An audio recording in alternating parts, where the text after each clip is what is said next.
बोल बजरंग भली की जय। Yes that's the spirit. Hi hello welcome. मी तेजल चौकेकर खोत लोकशाही स्पेशलमध्ये तुम्हा सगळ्यांचं मनापासून स्वागत करते. सगळीकडेच दहीहंडीचा हा उत्साह शिगेला पोचलेला आहे. अशातच मी आज आलेली आहे जोगेश्वरी माता महिला गोविंदा पथक इथे. आणि ही महिला गोविंदा पथक कशी थरावर थर राचून प्रॅक्टिस करत असतात, कसे त्यांचे प्लॅन्स असतात, कसे वेळातून वेळ काढून इथे प्रॅक्टिसला येतात, हे मी आज तुम्हाला दाखवणार आहे. ते किती मजा करतात हे आपण आता पाहूयात. चला.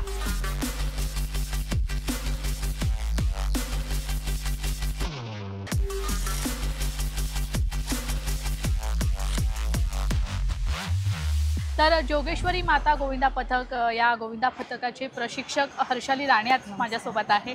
नमस्ते आणि लोकशाही मराठीमध्ये तुझं खूप खूप स्वागत. आणि मला सांग, तुझं लग्न झालंय का? हो.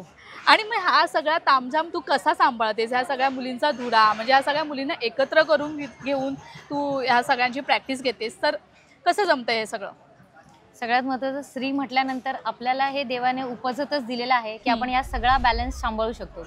आणि जिथे आवड आहे तिथे आपल्याला ही निवड जर आपण केलेली आहे तर त्या निवडीला 100% कसं देता येईल हा एक बेसिक पॉईंट असतो. आणि तो आपल्याला जितका सांभाळून करता येईल आणि तेव्हा जेव्हा ती निष्ठा येते तेव्हा हे आपोआप जमलं जातं.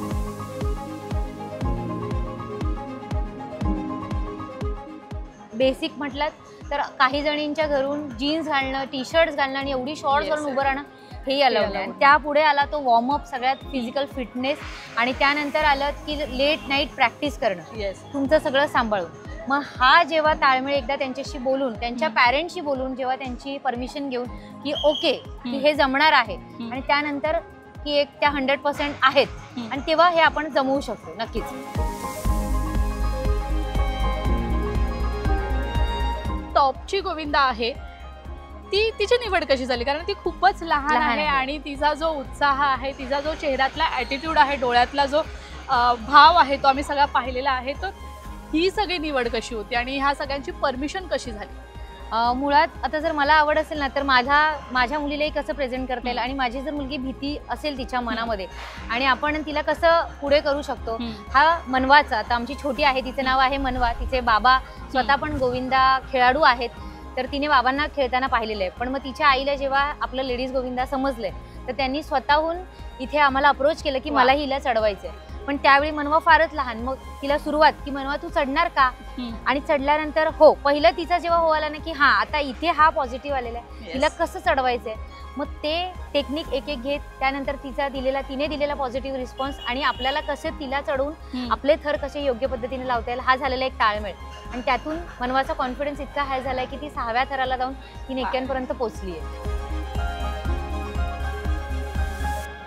हाय मनवा, कशी आहेस?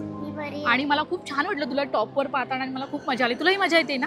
सो माझ्यासोबत बोल आता. बोल बजरंग भली की जय. अजून जोरात बोल बजरंग भली की जय. Yes that's the spirit. मी 2012 पासून खेळते हंडी. आता लागोपाठ बॅलन्स करणं म्हणजे आपला जो खाली असतो, जो आपल्याला उचलतो, त्याला पण बॅलन्सिंग द्यावं लागते, आणि आपला जो वरती असतो त्याला पण बॅलन्सिंग करावी लागते. सो त्या दोघांना मेंटेन करून आपल्याला ते थर उभे करावे लागतात. मी आतापर्यंत म्हणजे इकडे आल्यावर 5व्या थरापर्यंत गेली आहे. त्याच्या आधी मी जय जवानला होती तेव्हा मी 9 थरापर्यंत जाऊन आहे. ह्या सगळ्या गोष्टी कशा सांभाळतेस? तू एक मॅरिड आहेस, असंच आत्ताच तू बोललीस मला बोलता बोलता. तर घरातून कशी परमिशन मिळाली यासाठी, आणि हे जे तू भार सांभाळतेस, 3 एक्के तुझ्या खांद्यावर घेतेस, हे कसं जमतं तुला? ॲक्च्युली कसं आहे ना, मी आता राहते आरेमध्ये, म्हणजे माझं बालपणच गेलं आरेमध्ये, त्यामुळे मातीत खेळायची तर सवय पहिल्यापासूनच आहे. आणि त्याच्यानंतर हंडीत तर आमचे फॅमिलीमधले सगळेच आहेत, त्यामुळे सवय खूप चांगल्या प्रकारे ह्याच्यात गेली. आणि मी जेवढं माझ्या टीमसाठी वर्कआउट करून होईल तेवढं मी करते प्रयत्न.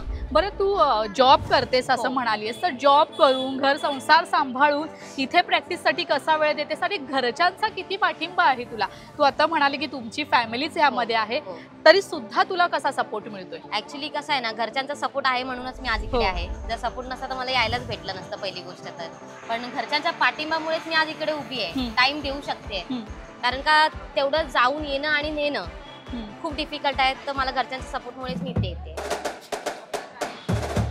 ह्या सगळ्या मुलींची प्रॅक्टिस आणि इतकी एनर्जी पाहून मला सुद्धा राहवत नाहीये. सो मी सुद्धा एकदा छोटासा माझा प्रयत्न करून पाहणार आहे.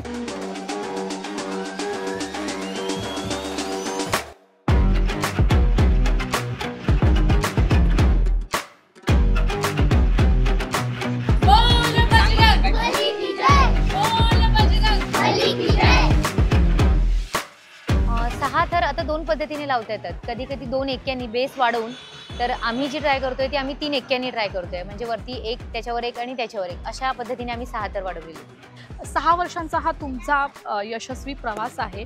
तर ह्या 6 वर्षात कोणत्या कोणत्या मानाच्या दहीहंडी तुम्ही फोडलेल्या आहेत आणि काय म्हणजे सांगशील याबद्दल? आता जोगेश्वरीमध्ये म्हटल्यानंतर आम्ही फार मोठा उत्साह असतो. तर जोगेश्वरीमध्ये मोस्ट ऑफ हंडीच्या आदल्या दिवशी काही सराव शिबिर असतात.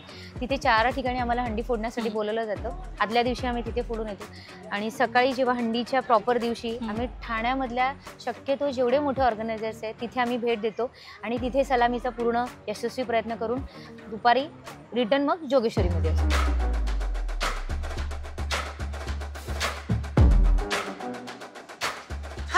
जोगेश्वरी माता महिला गोविंदा पथक या गोविंदा पथकासोबत मारलेल्या गप्पा तुम्हाला कशा वाटल्या हे आम्हाला कमेंट करून नक्की सांगा. आणि हा एपिसोड तुम्हाला देखील कसा वाटला हे देखील आम्हाला सांगा. यासाठी लोकशाही मराठीला लाईक, शेअर आणि हो सबस्क्राईब देखील करा. बाय.